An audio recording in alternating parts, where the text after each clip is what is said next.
Break news చూస్తున్నాం. Betting app కేసులో రానా ED విచారణ ముగిసింది. స్టేట్మెంట్ రికార్డ్ చేశారు ఈడీ అధికారులు. రానాను దాదాపు 4 గంటల పాటు ప్రశ్నించింది ఈడీ. ఇక దీనికి సంబంధించి పూర్తి సమాచారం మా క్రైమ్ కరెస్పాండెంట్ ప్రవీణ్ అందిస్తారు. ప్రవీణ్, బెట్టింగ్ యాప్ కేసులో ఉదయం 10:45 రానా ఈడీ కార్యాలయానికి చేరుకోవడం జరిగింది. దాదాపు 4 గంటల పాటు సుదీర్ఘంగా విచారించినటువంటి ఈడీ అధికారులు స్టేట్మెంట్ కూడా రికార్డ్ చేయడం జరిగింది. దాదాపు 30 ప్రశ్నలు రానాపై సంధించి రానా చెప్పినటువంటి సమాధానాలన్నీ కూడా స్టేట్మెంట్ నుండి 2022 వరకు ప్రమోషన్ చేయనందుకు దాదాపు 4 సంవత్సరాల పాటు ఇది ప్రమోషన్ లో ఉంది.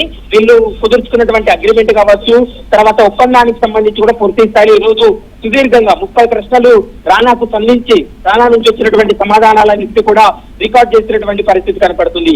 ఎప్పుడు విచారానికి పిలిచిన అందుబాటులో ఉండాలంటూ కూడా ఈడీ అధికారులు సూచించినటువంటి పరిస్థితి అయితే స్పష్టంగా కనపడుతుంది. మరోవైపు ఆర్థిక పరమైనటువంటి లావాదేవీలపై ఎక్కువగా ఈడీ ప్రశ్నిస్తుంది. ఎందుకంటే ఇలాంటి కేసెస్ లో ముఖ్యంగా ఇది దుబాయ్ కేంద్రంగా నడుస్తున్నటువంటి యాప్ కాబట్టి విదేశీ అకౌంట్ల నుంచి వీళ్ళ అకౌంట్ లోకి ఏ విధంగా నగదు జమ అయింది, బిట్ కాయిన్ రూపంలో ఏదైనా వీళ్ళకి డబ్బులు ఇచ్చారనేటువంటి కోణంలో కూడా పూర్తి స్థాయిలో దర్యాప్తు కొనసాగించినటువంటి పరిస్థితి, విచారణ జరిపినటువంటి పరిస్థితి కనపడుతుంది. గతంలో మనం చూసాం, విజయ్ దేవరకొండను విచారించారు, ప్రకాష్ రాజును విచారించారు. ఇప్పుడు దగ్గుబాటి రానాను కూడా దాదాపు 4 గంటల పాటు విచారణ జరిపి స్టేట్మెంట్ రికార్డ్ చేయడం జరిగింది.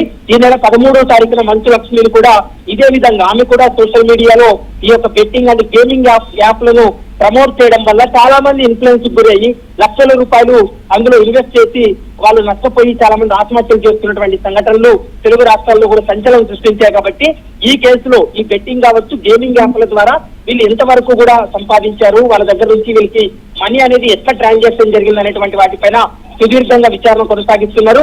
ఇందులో మనీ లాండరింగ్ కోణం ఉందనేది ప్రధానంగా ఈడీ భావించే ఈసీఐఆర్ కూడా నమోదు చేసి దర్యాప్తు కొనసాగిస్తుంది. మొత్తం ఇందులో ప్రముఖులతో పాటు సోషల్ మీడియా ఇన్ఫ్లుయెన్సర్లు అందరూ కలిసి దాదాపు 29 మందిని ఈ కేసులో నిందితులుగా చేర్చడం జరిగింది. ఈసీఐఆర్ లో వాళ్ళ పేర్లు కూడా పెట్టడం జరిగింది.